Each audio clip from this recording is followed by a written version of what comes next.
जगन्नाथ मंदिर का पौराणिक इतिहास कथा। माना जाता है कि भगवान विष्णु जब चारों धामों पर बसे अपने धामों की यात्रा पर जाते हैं तो हिमालय की ऊंची चोटियों पर बने अपने धाम बद्रीनाथ में स्नान करते हैं।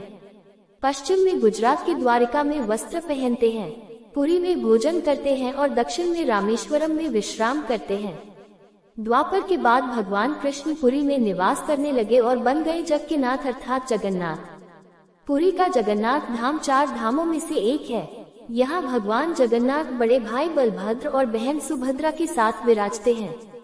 हिंदुओं की प्राचीन और पवित्र 7 नगरियों में पुरी उड़ीसा राज्य के समुद्री तट पर बसा है। जगन्नाथ मंदिर विष्णु के 8वें अवतार श्री कृष्ण को समर्पित है। भारत के पूर्व में बंगाल की खाड़ी के पूर्वी छोर पर बसी पवित्र नगरी पुरी उड़ीसा की राजधानी भुवनेश्वर से थोड़ी दूरी पर है। आज का उड़ीसा प्राचीन काल में उत्कल प्रदेश के नाम से जाना जाता था। यहाँ देश की समृद्ध बंदरगाहें थी, जहाँ जावा, सुमात्रा, इंडोनेशिया, थाईलैंड और अन्य कई देशों का इन्हीं बंदरगाह के रास्ते व्यापार होता था। पुराणों में इसे धरती का वैकुंठ कहा गया है। ये भगवान विष्णु के 4 धामों में से एक है। इसे श्री क्षेत्र, श्री पुरुषोत्तम क्षेत्र, शाक क्षेत्र, नीलाचल, नीलगिरी और श्री जगन्नाथपुरी भी कहते हैं। यहाँ लक्ष्मीपति विष्णु ने तरह तरह की लीलाएं की थी। ब्रह्म और स्कंद पुराण के अनुसार यहाँ भगवान विष्णु पुरुषोत्तम नीलमाधव के रूप में अवतरित हुए और सबर जनजाति के परम पूज्य देवता बन गए। सबर जनजाति के देवता होने के कारण यहाँ भगवान जगन्नाथ का रूप कबीलाई देवताओं की तरह है। पहले कबीले के लोग अपने देवताओं की मूर्तियों को काष्ठ से बनाते थे। जगन्नाथ मंदिर में सबर जनजाति के पुजारियों के अलावा ब्राह्मण पुजारी भी हैं। ज्येष्ठ पूर्णिमा से आषाढ़ पूर्णिमा तक सबर जाति के दैतापति जगन्नाथ जी की सारी रीतियां करते हैं। पुराण के अनुसार नीलगिरी में पुरुषोत्तम हरि की पूजा की जाती है। पुरुषोत्तम हरि को यहाँ भगवान राम का रूप माना गया है। सबसे प्राचीन मत्स्य पुराण में लिखा है कि पुरुषोत्तम क्षेत्र की देवी विमला है और यहाँ उनकी पूजा होती है। रामायण के उत्तराखंड के अनुसार भगवान राम ने रावण के भाई विभीषण को अपने इक्ष्वाकु वंश के कुल देवता भगवान जगन्नाथ की आराधना करने को कहा। आज भी पुरी के श्री मंदिर में विभीषण वंदापना की परंपरा कायम है। स्कंद पुराण में पुरी धाम का भौगोलिक वर्णन मिलता है। स्कंद पुराण के अनुसार पुरी एक दक्षिणवर्ती शंख की तरह है और यह 5 कोस यानी 16 किलोमीटर क्षेत्र में फैला है। माना जाता है कि इसका लगभग 2 कोस क्षेत्र बंगाल की खाड़ी में डूब चुका है।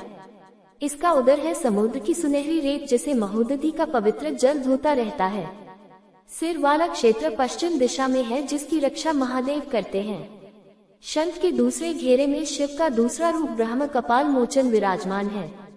माना जाता है कि भगवान ब्रह्मा का एक सिर महादेव की हथेली से चिपक गया था और वही यहीं आकर गिरा था। तभी से यहाँ पर महादेव की ब्रह्म रूप में पूजा करते हैं।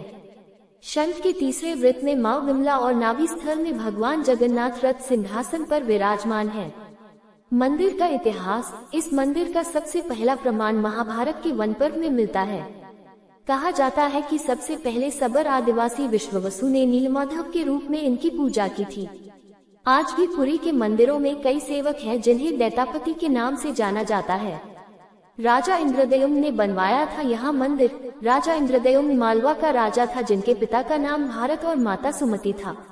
राजा इंद्रद्युम्न को सपने में हुए थे जगन्नाथ के दर्शन। कई ग्रंथों में राजा इंद्रद्युम्न और उनके यज्ञ के बारे में विस्तार से लिखा है। उन्होंने यहाँ कई विशाल यज्ञ किए और एक सरोवर बनवाया। एक रात भगवान विष्णु ने उनको सपने में दर्शन दिए और कहा, नीलाचल पर्वत की एक गुफा में मेरी एक मूर्ति है, उसे नीलमाधव कहते हैं। तुम एक मंदिर बनवाकर उसमें मेरी यह मूर्ति स्थापित कर दो। राजा ने अपने सेवकों को नीलाचल पर्वत की खोज में भेजा। उसमें से एक था ब्राह्मण विद्यापति। विद्यापति ने सुन रखा था कि सबर कबीले के लोग नीलमाधव की पूजा करते हैं और उन्होंने अपने देवता की इस मूर्ति को नीलाचल पर्वत की गुफा में छुपा रखा है। वह ये भी जानता था कि सबर कबीले का मुखिया विश्ववसु नीलमाधव का उपासक है और उसी ने मूर्ति को गुफा में छुपा रखा है। चतुर विद्यापति ने मुखिया की बेटी से विवाह कर लिया। आखिर में वह अपनी पत्नी के जरिए नीलमाधव की गुफा तक पहुंचने में सफल हो गया।